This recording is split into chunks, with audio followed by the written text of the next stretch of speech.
After rotating each finger, then we're going to extend the hand to the wrist, and then we're going to effleurage the palm of the hand with the thumbs. The way we do this to get the hand open is to take your pinky finger and your ring finger, grab your client's ring finger, take your pinky finger and ring finger in the other hand, grab your client's index finger. I always joke with the students and tell them that if your client flips you off, then you did it right. And then once you have the hand in this position, you can take your thumbs and you can do effleuraging circles in the palm of the hand with your thumbs.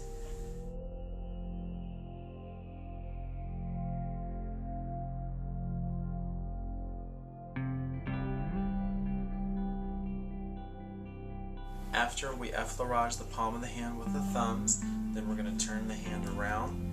We're going to connect our fingers with the client, and we're going to do a wave where we're going to extend the wrist and make a connection with our client's fingers wrapped, flex the wrist, and extend the fingers. So that we'll extend the wrist, reconnect, flex, and disconnect. So we always do this. After you've got this practice, you can do a nice little flow so it becomes a spa wave. It looks like this. Wave in, spread out.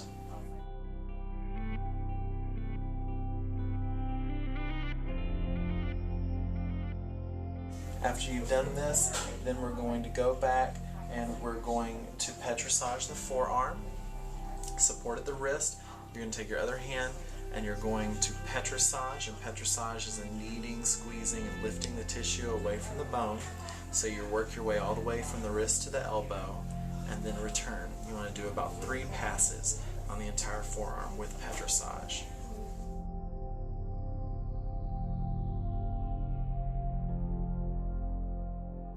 After petrissage the forearm, then you're going to effleurage the entire hand top and bottom by grasping the hand on either side with your hands. Grasp and pull, grasp and pull. And so it'll alternate and look just like this. So you're kind of squeezing and pulling. It's almost like milking the hand. And then after you've effleuraged the entire hand, you're going to effleurage the arm again 9 times. So effleurage is always an opening and a closing stroke in massage movements. So we start from the wrist up to the shoulder. Effleurage 9 times.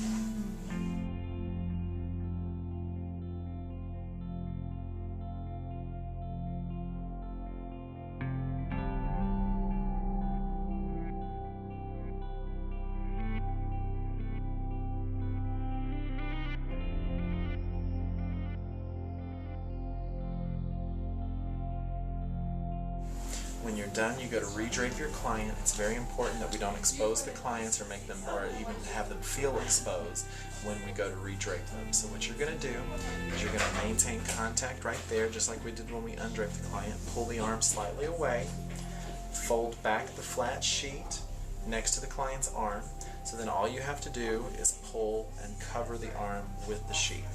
Once you have the arm covered with the sheet, then you can go back and you can redrape the blanket as well. Again, making sure that the clients do not come in contact with the blanket.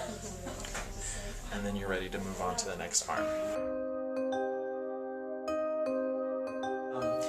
We start every foot treatment with the use of the body mint mist that we spray on the feet, and we do a light mist. And we tell the clients before we spray on them, light mist, and then we wave as we mist the mint mist over the feet and over the legs. After we've done that, then we're going to apply the oil to our hands. Again, the same thing, pouring the oil onto the hands, but not going back and pouring more oil on the clients. Alright, it all starts with, again, our application of effleurage, that we spread the oil upwards with pressure, promoting circulation, and then coming back down with light pressure to the toes. So application up and then light pressure down. When we start our effleurage movements, our deeper pressure again, smoothing upwards towards the knee, lighter pressure coming back down. You can use both hands on the client, or you can use one hand on the client. It just depends on, one, how big your hands are and how big your client's legs are. Some clients will require use of both hands, some will require use of only one hand. And you can even alternate your hands like I'm doing right now. But it's effleurage to the knee, back down to the feet. After you do effleurage of the entire low leg up to the knee, Then we're going to go do petrissage. Now we do petrissage across the top of the leg, and we do petrissage across the bottom of the leg over the gastrocnemius muscle. Just like the forearm, we're going to petrissage by lifting and squeezing the tissue away from the bone, working all the way up to the knee, back down to the ankle, and starting over. Now, when working on the lower leg, the bulk of muscle is primarily around the tibialis anterior, which is on the lateral edge of the tibial shaft right here. So primarily you want to focus your pressure in this area when you're doing petrissage. There's not a lot of muscle over here as much as there is just more bone definition, so you don't want to squeeze too hard on that. So again, petrissaging from ankle all the way to knee, and then starting over again. After we do the 3 passes of petrissage, then we're going to effleurage the foot. To effleurage the foot, it's a smooth fluid movement from top to bottom. Starts here at the top of the toes, sweeps the hand down over the foot, hooking around the ankle and coming up until you reach the bottom of the toe. You'll do the same thing with the other hand, starting here at the toe, working your way down, scooping around, and then coming back up to the bottom. Once you're used to that movement, you'll do both hands in a simultaneous fluid movement, which will look like this. So that you're always maintaining a connection with the client.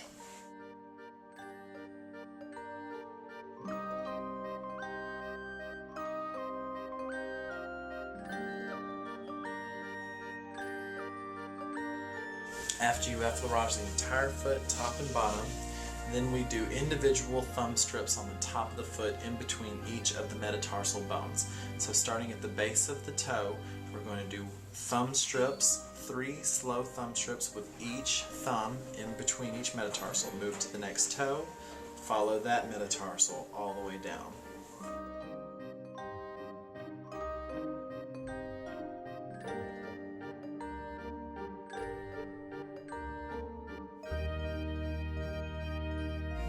After you've done the thumb strips across the top, then you're going to go back and you're going to petrissage each toe, just like we petrissage the fingers in between our thumb and first finger.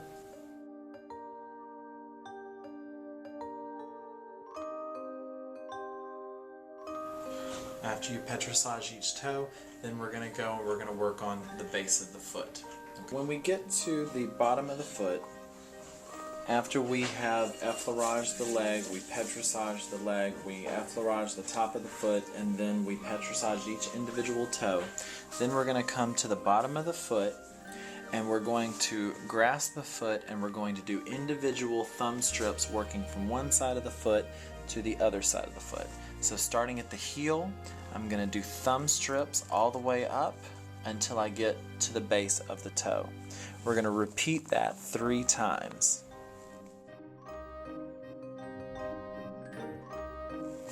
And then you're going to work from one end of the toe, or one end of the foot to the other end of the foot.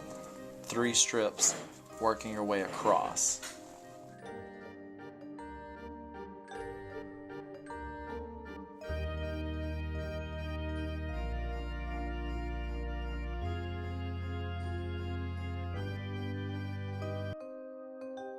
After we have done the entire strip, then we're going to go back and we're going to focus in between each of the metatarsals just along the ball of the foot. And we're going to do thumb strips in between it 3 times. So starting from here, and we're going to go 1, 2, 3, move over, 1, 2, 3, move over, 1, 2, 3, and then 1, 2, 3, working specifically again just along the ball of the foot. Okay? And then you can go back and do another full 3 passes across the foot from heel to toe. Again, working 3 strips in each section.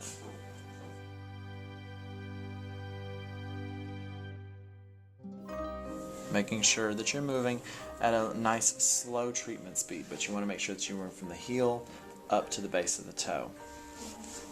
After we've done the thumb strips across the entire foot and then across the ball of the feet, then we're going to go back and we're going to effleurage the entire foot and effleurage the entire leg again. So after we've done our individual thumb strips along the bottom of the foot, then we're going to come up We're going to grasp the foot, and we're going to do what's also known in reflexology is wringing of the foot, where we're going to take our hands, clasp at the ankle, and twist. And you're going to twist all the way from base up to the toes. And then repeat, and you're going to do this 3 times.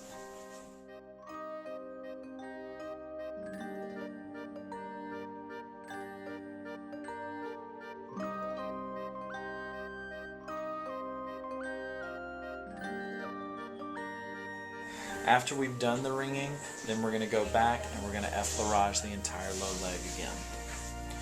Again, effleurage is still our opening and our closing stroke.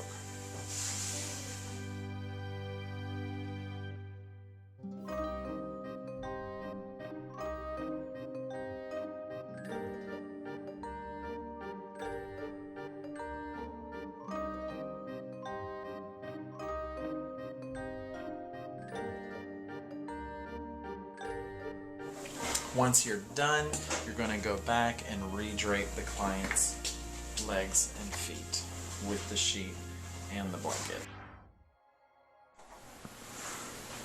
I'm now going to demonstrate the basic facial that we do at the Elaine Sterling Institute. This is an introductory facial. This is not a facial that or skin treatment we do on clients. It is a way for us to teach our new starts the cleansing routine and the proper removal of the eye and lip makeup that we do safely. I'm going to apply eye makeup remover to my pre-moistened eye pads, and the pads should not be too wet.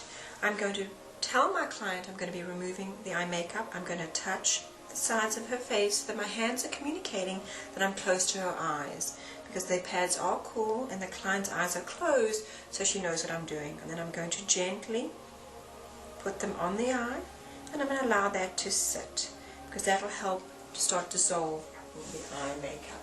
I'm then going to remove my lip makeup, and I can remove it with my milk cleanser, or I can remove it with eye makeup remover. I'm going to touch the side of her mouth, again communicating where I am on her face, and I'm going to do very big movement across, turn it over, across, and across. And if she had more lipstick on, I then would take another round pad, cotton, and I would go ahead and do that again. So I'm going to go ahead and remove the eye makeup very gently. You never want to pull or tug on your client's eyes. Supporting the side of the brow and removing. If she had more eye makeup on, then I could get it during my cleansing routine. I could do this again. I could also use some Q-tips. I'm going to do what I like to call a pre-cleanse. If your client has makeup on, we want to use a milk type cleanser, because oil is attracted to oil, and we want to be able to soften the makeup, dirt and debris on the skin and in the follicle. But I'm going to use my milk cleanse as a pre-cleanse. I'm going to analyze the skin, and then I'm going to see what I should be using for my second cleanse according to skin type and skin condition. I'm going to take the milk cleanser, and with the milk cleanser I like to use quite a bit, because I am going to cleanse the décolleté. I'm going to cleanse the neck and the face. I'm going to apply it to the back of my hands as well. And I use in the cleansing more the fingers, and so that's where most of the cleanser is. I'm going to dip my fingers into the water so that I have some slip, and I'm going to do application, application, application, application. And I always like to do my movements 3 times, and this is applying the product, and this is also spreading it nicely. And then whenever I remove my hands, I connect and gently feather off. My hands are always communicating with the client. The cleansing routine is your first connection to the client. The first time your client has a connection to you. So your cleansing routine should be quite extensive. Because if you just do a very quick cleansing routine, they could do it themselves at home, and they're coming to you so that they can get a nice, thorough cleansing routine.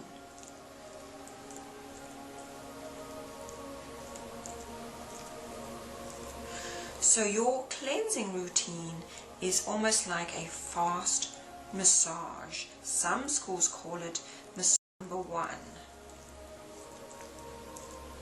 You want your movements to be big. You want your movements to be bold. You want to be as connected to the client as much as possible. You want their hair to be neatly away from their face. And my cleansing routine is showing confidence to her that I know what I'm doing. It's getting so that I can have a nice, good cleanse, so that I can analyze the skin properly. And then I can customize my skin treatment according to the skin type and skin condition, because we cannot cookie cutter any of the services. At any point where you feel like your fingers are dragging, you can go back and get your hands a little bit moistened so that you have more slip, because you never want to drag or pull on the skin.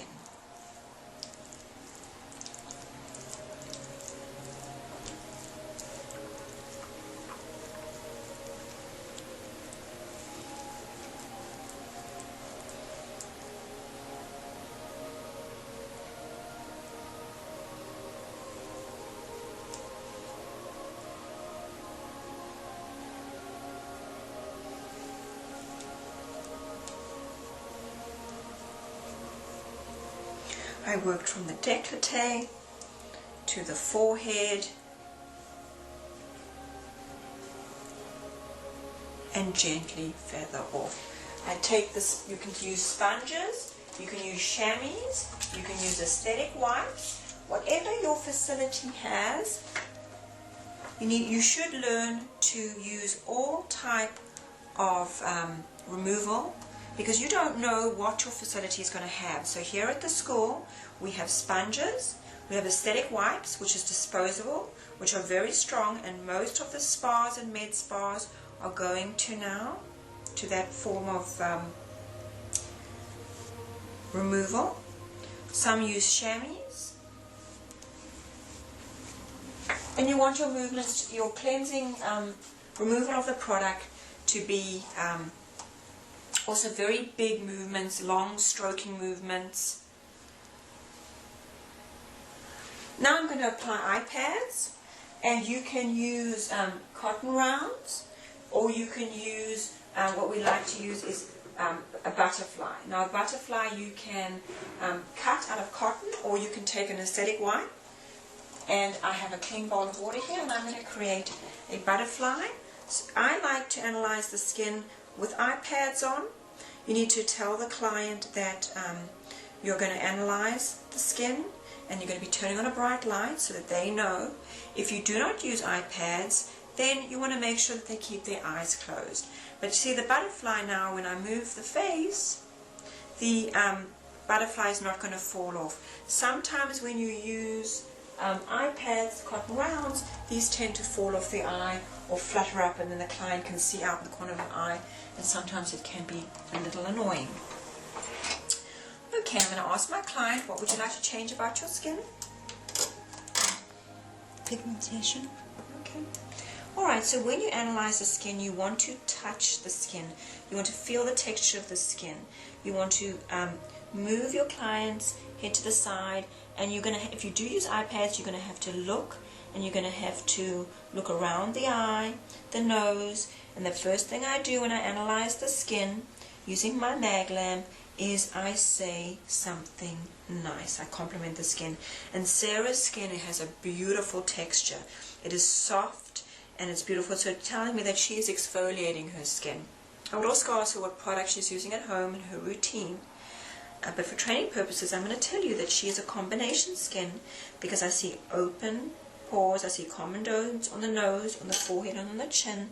But when I move her head to the side, she has finer pores on the sides of her face. She does have hyperpigmentation on the cheeks. She does have telangiectasias around the nose area. and I would note this all on her chart. And when I go ahead and pinch the skin, she has great elasticity. When I lift the skin, her skin's a little bit dehydrated, and that might be, it's winter now, so that really dehydrates the skin. She might not be drinking enough water, so I would talk to her about that. Also making sure that she's using some hydrating products. She does have some superfluous hair on the upper lip. I would discuss a hair removal method if she was interested in that. But other than that, she has a beautiful skin. Sarah obviously takes care of her skin. And the object of this facial today is, of course, teaching you the basic routine, but my exfoliant has lactic acid and vitamin C. That's really going to help hydrate her skin as well. So now I'm going to move on to my second cleanse. And my second cleanse, I'm going to use just a gentle cleanser. It's a foaming cleanser for all skin types and skin conditions. And on the back of the hands, application, application, application, application.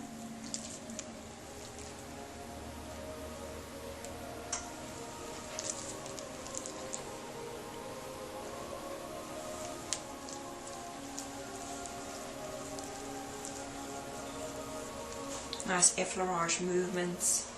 I like to include the décolleté in my cleansing because we are outside, our décolleté is exposed.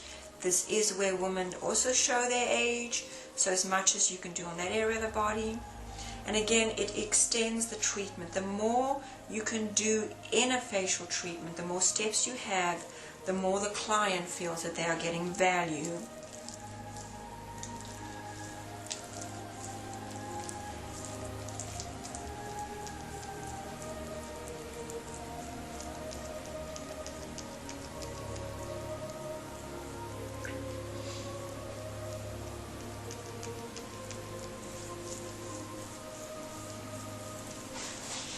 Anytime you feel like your hands are slipping, go ahead and moisten your hands. You never want to pull, drag on the skin, and you do not want to get product in their nose, eyes, or mouth.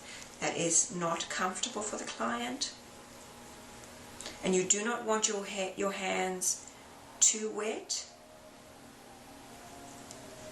because you never want product or water dripping down the back of their neck, because that's very uncomfortable too.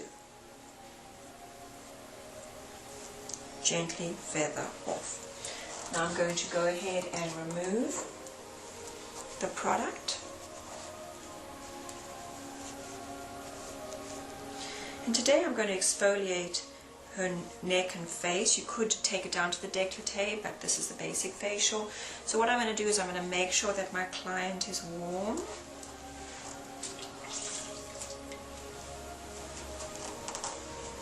We're going to do a mechanical exfoliation today, using mostly friction movements. And what I like to explain to my client is that when they do it at home, not to spend too much time on the cheek area, because that's when we tend to see sensitivities. So about 30 seconds of exfoliation. So I'm making sure my client is nice and warm. And I'm going to go ahead and move to my exfoliant, which is a 2-step exfoliant with vitamin C and ascorbic acid, and it's got sodium bicarbonate crystals. And then I'm going to use friction type movements. I like to kind of do 10 seconds per area.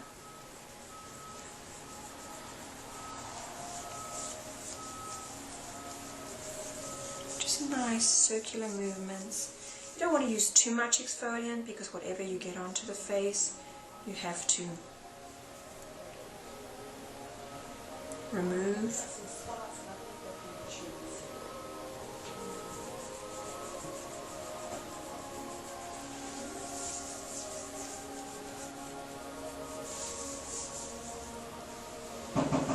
Then I'm going to take my activator, which is lactic acid.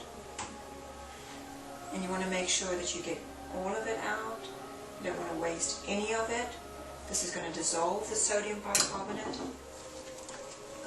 Application, application, application, application, and my friction.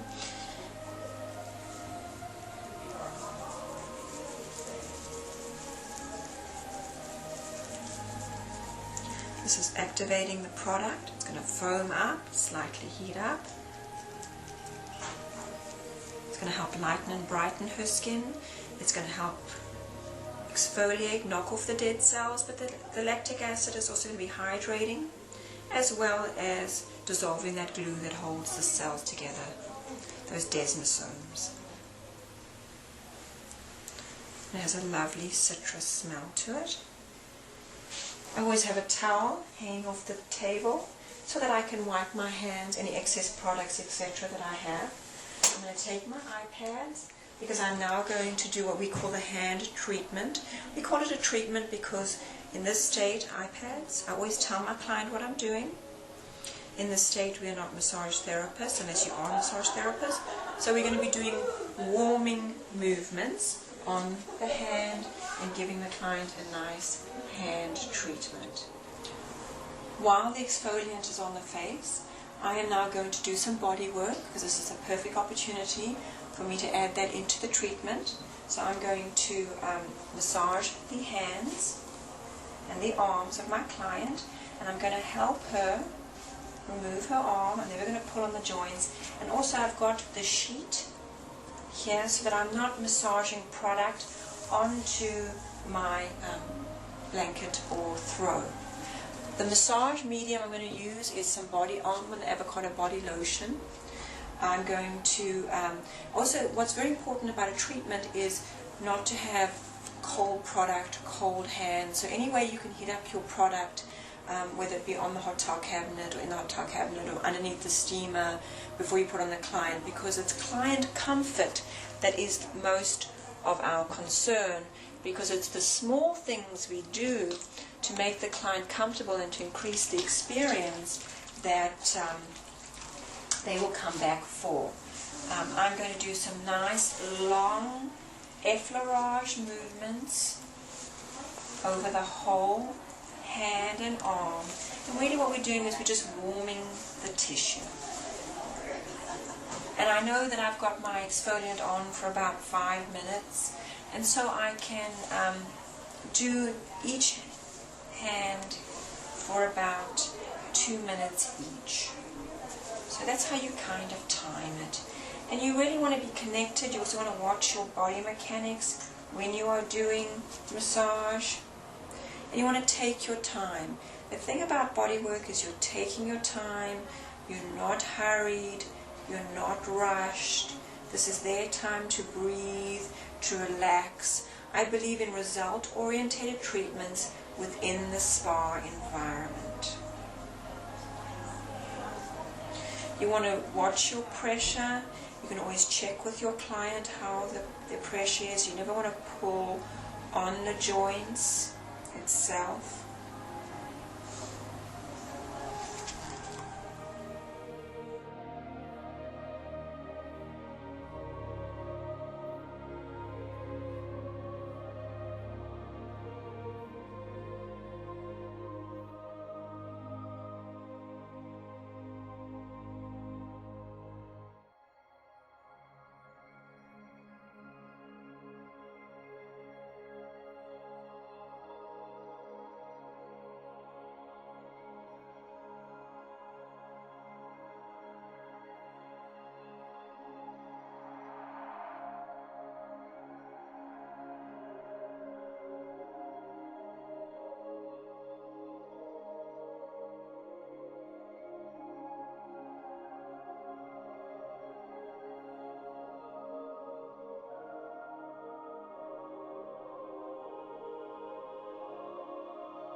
what's great about doing body work as well is you can tell what's going on with them as well, as far as, is their skin dehydrated anywhere else on their body?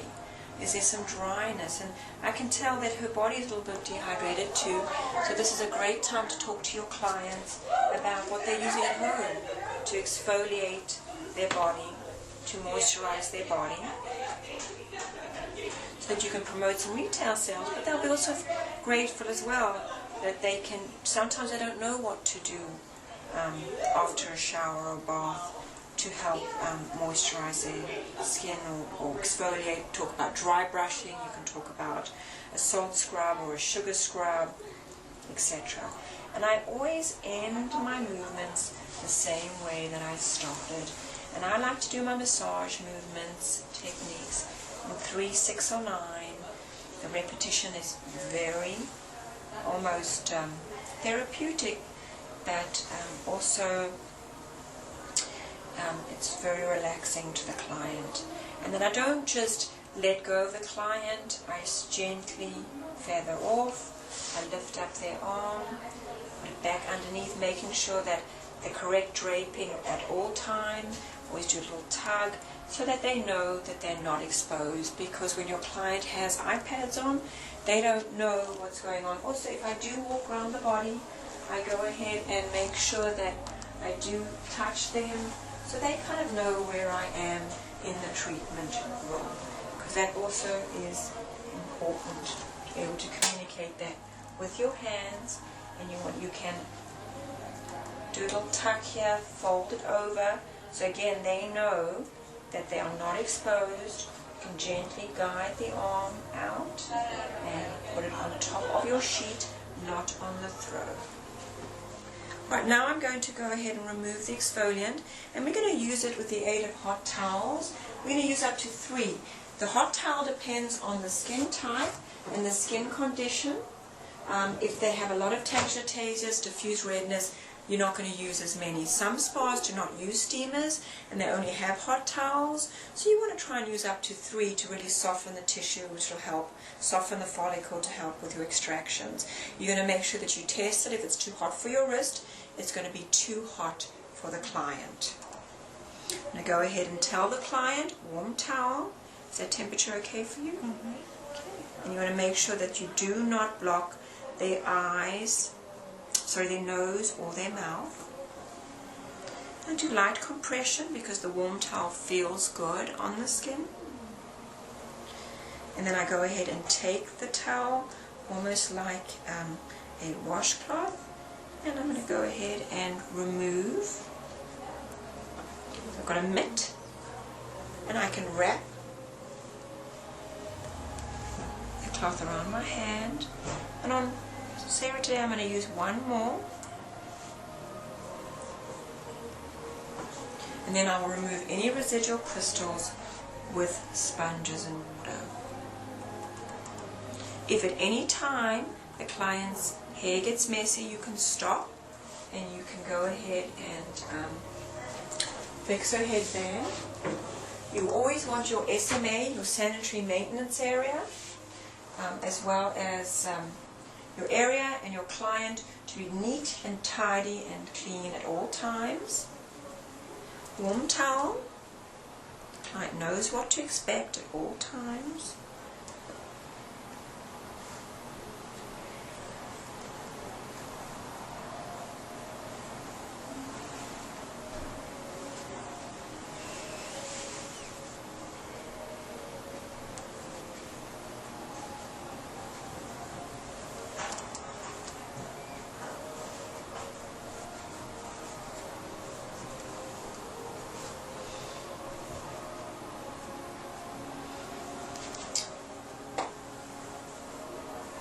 I'm going to go ahead and feel her skin. I feel a few residual crystals. I'm going to take my clean water and my sponges. You can always blot your hands like this so you do not drip product. And I'm just going to do a quick rinse.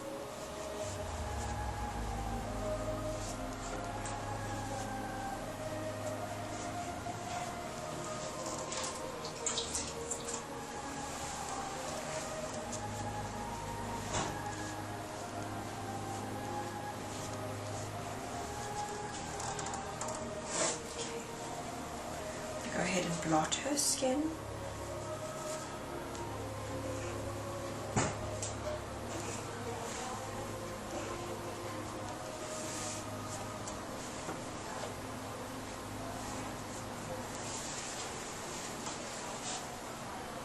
I'm going to apply SPF. We always apply SPF post any treatment because they are going out into the sun. Or outside, there's always UV outside, so we always want them to have some SPF on their skin. And I always like to have an ending ritual and an opening ritual. So here at the Lensuling Institute, we will do a little bit of pressure point massage on the face, and we'll do some head and scalp massage. Because I always feel when you go and have a treatment and you apply the moisturizer, the client knows it's over. So if you add a little something into the treatment, then they're, oh, it's not quite over yet. And it doesn't cost you anything.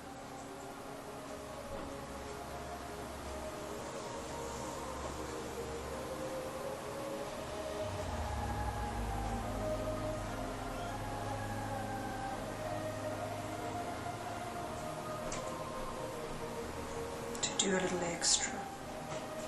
Because that is what the client is going to come back for.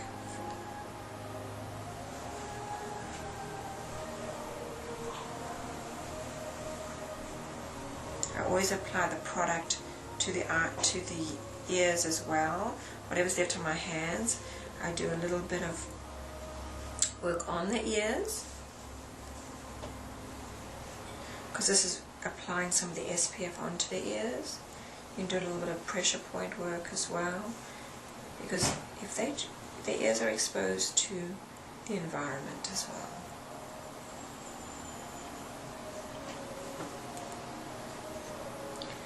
And then we like to finish off with doing some scalp work.